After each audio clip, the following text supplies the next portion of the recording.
3-4 साल I tried or I couldn't conceive, which is rare.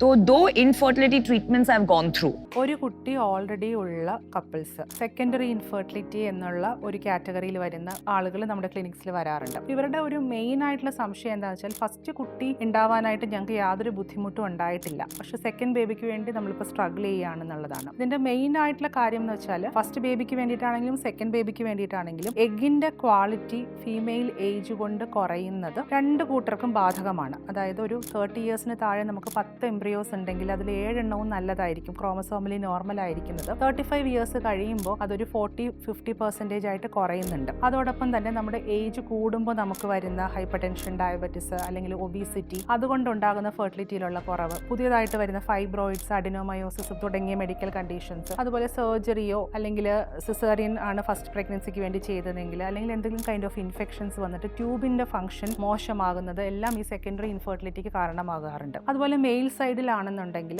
ഈ over 6-7 years വരുന്ന life style modifications അല്ലെങ്കിൽ പുതിയതായിട്ട് വരുന്ന അഡിക്ഷൻസ്, ലൈഫ് സ്റ്റൈലിൽ അല്ലെങ്കിൽ ഓക്യുപ്പേഷന്റെ ഭാഗമായിട്ടുണ്ടാകുന്ന മാറ്റങ്ങൾ, ഇതെല്ലാം ബീജങ്ങളുടെ ക്വാളിറ്റിയെയും എണ്ണത്തെയും മോട്ടിലിറ്റിയും എല്ലാം ബാധിക്കാം. അപ്പോൾ ഇതിനെയെല്ലാം ഡയറക്റ്റ് ചെയ്തുകൊണ്ടായിരിക്കും സെക്കൻഡറി ഇൻഫെർട്ടിലിറ്റി അല്ലെങ്കിൽ ഓൾറെഡി ഒരു കുട്ടിയുള്ള കപ്പിൾസിനെ നമ്മൾ ട്രീറ്റ് ചെയ്യാൻ പോകുന്നത്.